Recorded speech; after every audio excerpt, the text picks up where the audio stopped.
Financial planning के इन 5 नियमों का पालन करेंगे तो कभी नहीं होगी पैसे की दिक्कत। पिछले कुछ दशकों में मध्यम वर्ग की इनकम कई गुनी बढ़ी है। इसकी बड़ी वजह है कि कई तरह की नौकरियों के मौके सामने आए हैं जिनका वजूद पहले नहीं था।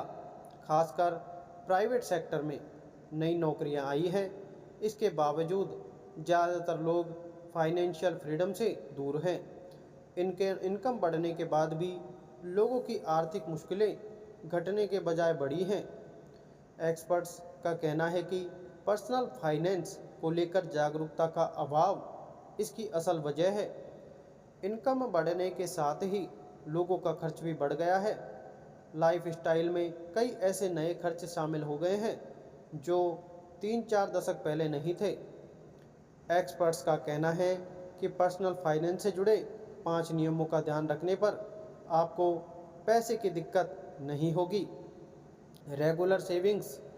अगर आप जॉब में हैं तो जितना जल्द हो सके आपको रेगुलर सेविंग्स शुरू कर देनी चाहिए। सेविंग्स करना आज पहले के मुकाबले बहुत आसान हो गया है। घर बैठे म्यूचुअल फंड्स, बैंक की एफडी स्कीम, पीपीएफ आदि में निवेश किया जा सकता है। आपको रिस्क लेने की अपनी क्षमता को देखते हुए सेविंग्स इंस्ट्रूमेंट का चुनाव करना चाहिए। अगर आप थोड़ा रिस्क ले सकते हैं तो आप म्यूचुअल फंड की स्कीम में निवेश कर सकते हैं। हर महीने एसआईपी के जरिए निश्चित अमाउंट निवेश करने पर 10 से 15 साल में बड़ा फंड तैयार हो सकता है। अगर रिस्क नहीं लेना चाहते हैं तो पीपीएफ में निवेश से लंबी अवधि में अच्छा फंड तैयार हो सकता है। जो लोग सेल्फ एम्प्लॉयड हैं यानी नौकरी नहीं करते हैं उन्हें एक मुश्त निवेश का रास्ता अपनाना चाहिए। जब मोटा पैसा जेब में आए उसका एक हिस्सा एक मुश्त निवेश करना ठीक होगा। क्रेडिट कार्ड का सीमित इस्तेमाल। क्रेडिट कार्ड व्यक्ति की खर्च की क्षमता बढ़ा देता है, इसलिए इसका सीमित इस्तेमाल बहुत ज़रूरी है। इसका मतलब है कि बहुत ज़रूरी होने पर ही आपको पेमेंट के लिए क्रेडिट कार्ड का इस्तेमाल करना चाहिए। सिर्फ रिवॉर्ड पॉइंट्स या दूसरे तरह के फ़ायदों के लिए क्रेडिट कार्ड का इस्तेमाल करने से आप कर्ज के जाल में फंस सकते हैं। क्रेडिट कार्ड के हर पेमेंट को नोट करना ज़रूरी है। इससे आपको पता चल जाएगा कि क्रेडिट कार्ड से खर्च की आपकी सीमा पूरी होगी या नहीं। कई लोग एक से ज़्यादा क्रेडिट कार्ड रखते हैं, दिल खोलकर पेमेंट के लिए क्रेडिट कार्ड का इस्तेमाल करते हैं, फिर बिल आने पर पेमेंट को लेकर चिंता में पड़ जाते हैं। इमरजेंसी फंड बनाएं। आपके लिए इमरजेंसी फंड बहुत ज़रूरी है, खासकर अगर आप प्राइवेट नौकरी में हैं तो जल्द आपको इमरजेंसी फंड बना लेना चाहिए। इमरजेंसी फंड का मतलब सेविंग्स अकाउंट में रखे ऐसे पैसे से है जिसका इस्तेमाल आपको सिर्फ आपातकालीन स्थितियों में करना है। इस फंड को बनाने के लिए आप बोनस या वेरिएबल से मिले पैसे का इस्तेमाल कर सकते हैं। कम से कम 6 महीनों के खर्च के लिए आपका इमरजेंसी फंड पर्याप्त होना चाहिए।